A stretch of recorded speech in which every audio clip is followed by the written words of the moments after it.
చాలా మంది సంఘాలు ఎలా ఉన్నారంటే ఆదివారం ఈరోజు పొద్దున్నే లేచి తలస్నానం చేసి ప్రార్థన చేసుకుని ఆ రోజు 2 వచనాలు చాలా గొప్పగా చదివి ఈ రోజు నేను ఎక్కడికి వెళ్తున్నాను, గుడికి వెళ్తున్నాను, చర్చికి వెళ్తున్నాను, అలా చర్చికి వచ్చి ఆ ప్రసంగంలో ఇలాగ 2-3 సార్లు అని, అది కదండి.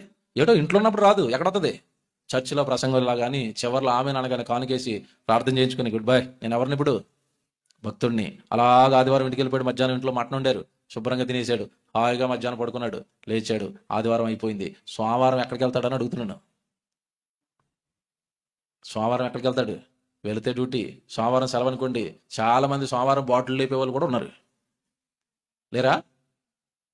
ఆదివారం గుడి, సోమవారం బారు, ఆదివారం గుడి, సోమవారం బూతులు, ఆదివారం గుడి, మంగళవారం పాపాలు. ఇదేంటండి ఈ జీవితాలు ఏంటండి?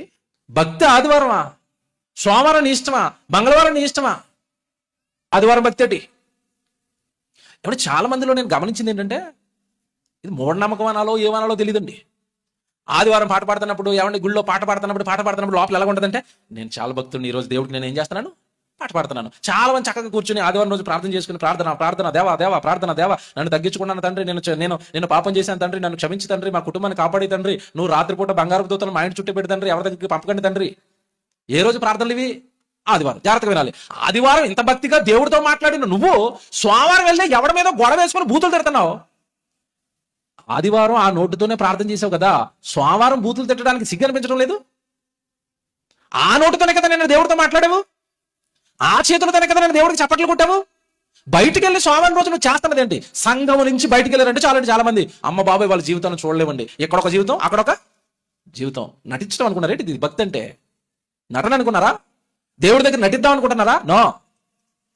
మానవ కోటికి విధి ఏంటి? విధి ఆయన యందు భయభక్తులు కలిగి ఉండాలి. ఆయన కట్టడలను ప్రతిరోజు నువ్వేం చేయాలి? అనుసరించాలి. అంటే ప్రతిరోజు నీ దైనందిన జీవితం వాక్య ప్రకారం జరగాలి. వాక్యాన్ని మేరకూడదు నువ్వు, వాక్యాన్ని మీరు తప్పులు చేయకూడదు నువ్వు, వాక్యాన్ని మీరు పాపాలు చేయకూడదు నువ్వు. ప్రార్థన చేస్తున్నప్పుడు దేవుడు చూస్తున్నాడు అని నమ్మావు, నువ్వు బూతులు తిడుతున్నప్పుడు దేవుడు చూడ్డా? ఎటునండి చాలా మంది గుళ్ళో ఉన్నప్పుడు నన్ను దేవుడు చూస్తున్నాడు, బయటికి వెళ్ళిపోతే రూపం, అక్కడో రూపం. తప్పు చేస్తున్నారు. గుడిలో ఉన్నప్పుడు ఒకలాగా, బయటికి వెళ్ళిన తర్వాత ఒకలాగా బ్రతకకూడదు. దానికే దేవుడు పెట్టిన పేరు వేషధారణ అంటాడు. మానవ కోటికి దేవుడు వేసిన డ్యూటీ ప్రతిరోజు నువ్వు దేవుని యందు ఏం కలిగి ఉండాలి? భయభక్తులు కలిగి ఉండాలి.